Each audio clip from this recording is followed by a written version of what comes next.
What's up? It's Tom. It's been a minute, so let's cover some of the topics that have happened of late. We are going through and talking about some mix-ups on the coaching staff for the Twins, the front office, the TV situation, followed by some of the arbitration eligible projections and Arizona Fall League talk. So starting this off, before we get into this topic, I just want to say from a big picture standpoint, I feel like it's really easy to be suspicious about anything happening with the Minnesota Twins right now. As somebody who was really looking to have some big picture changes in the front office and the coaching staff, and react pretty strongly when it came out that Derek Falvey and Rocco Baldelli were staying, I should be sort of celebrating these changes that we've had. But it's really easy to be suspicious about what's going on. And that applies to all three of these first discussions. First off are the big coaching changes. Twins moving on from not only David Popkins pictured there, but Rudy Hernandez, Derek Showman, and Tony Diaz. This from Dan Hayes from The Athletic.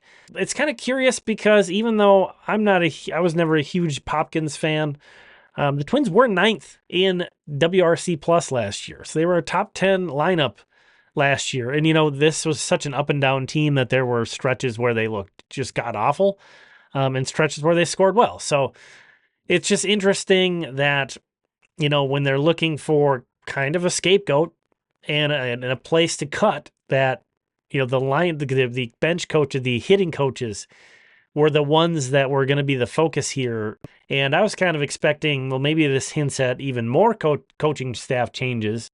I suppose is possible.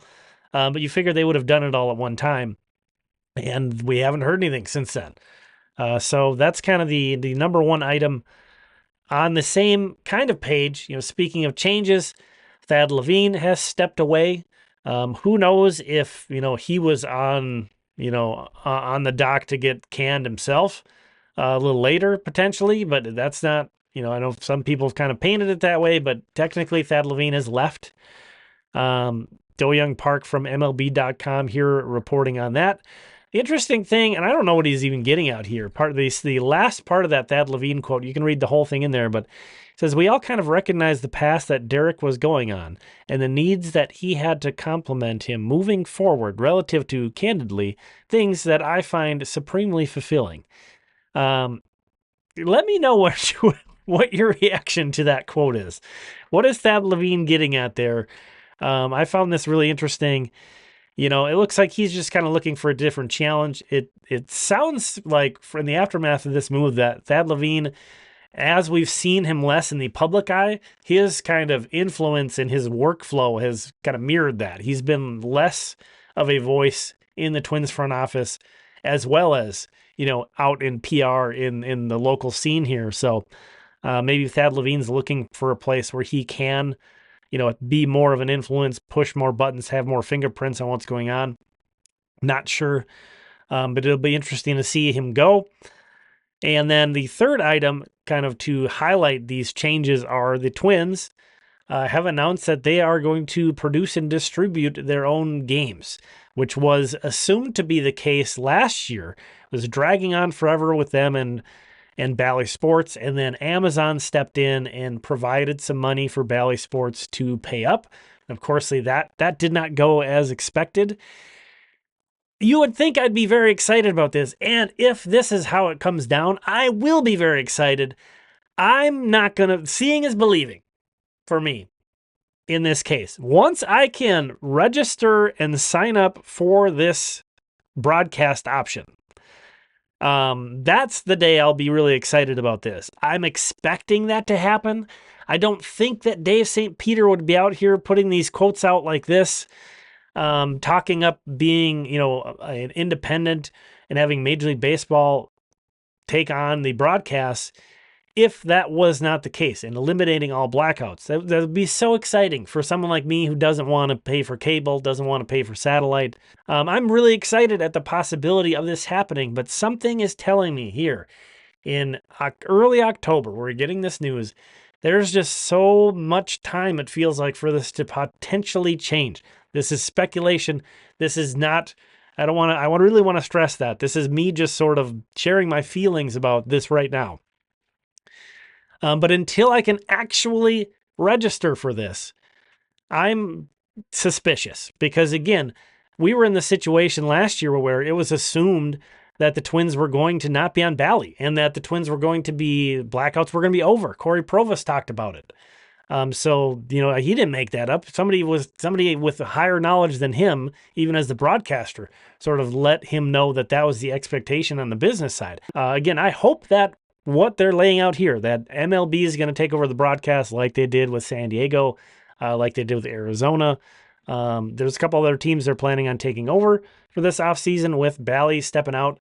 Who knows? Maybe another network is going to step up and make some offers. I don't know. It would be bad for the business of the Twins. The Twins will be drawing a lot less revenue from broadcasts if this happens.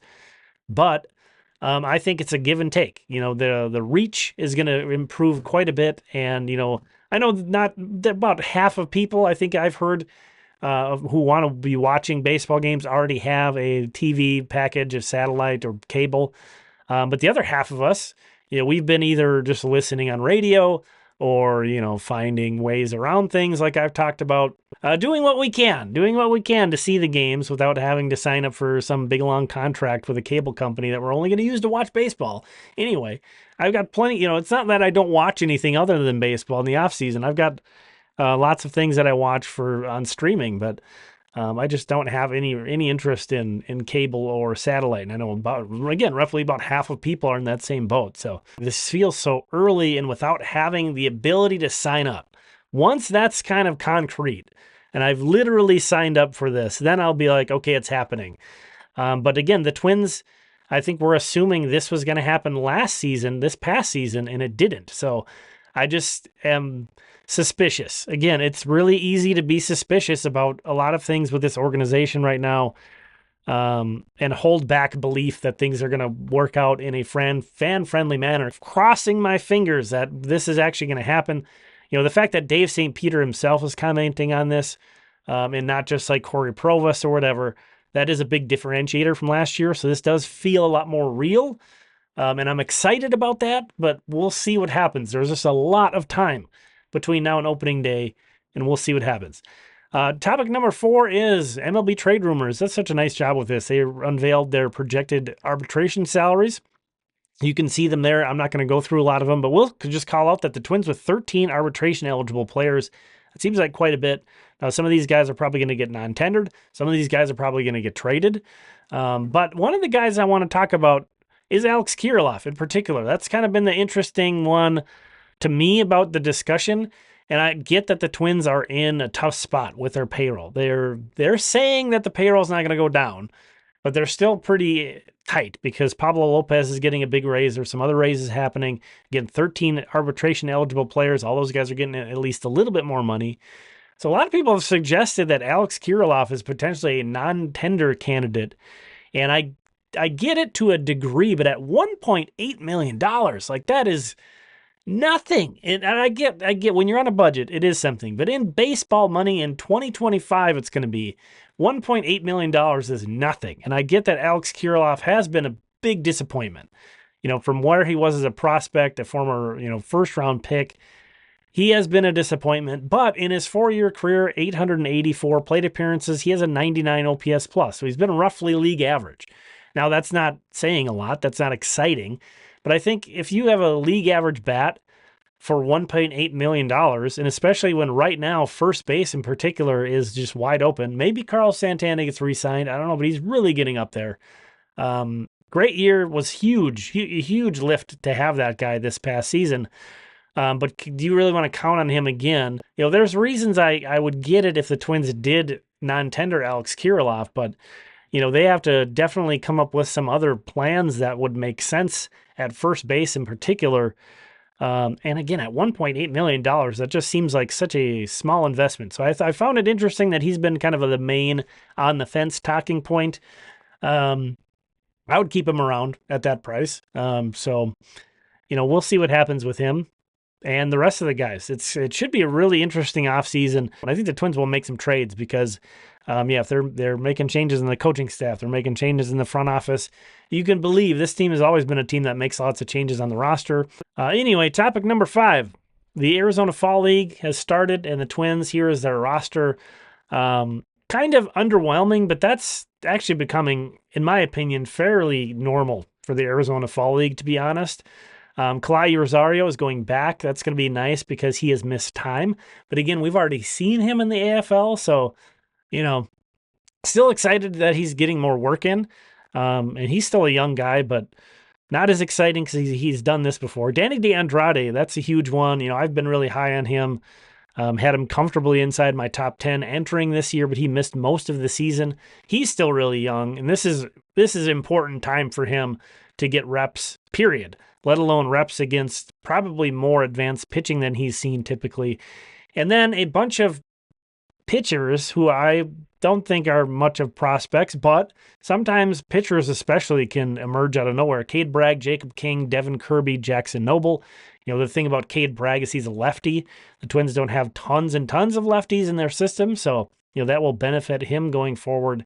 And then Ben Ross, a guy who had a good year a season ago, but really struggled this year for Wichita. But an interesting player due to his defensive versatility, really needs to hit. So this is probably, he had a full healthy season, Ben Ross did. So that's kind of unusual for this mix. Thank you for sticking it out with me. This has been a long gap between uploads. It's been nice. I've been kind of just knocking out some to-do list things around that, kind of get put on the back burner during the regular season. I'm so busy. But so that's been good over the last week, but getting pretty close to caught up.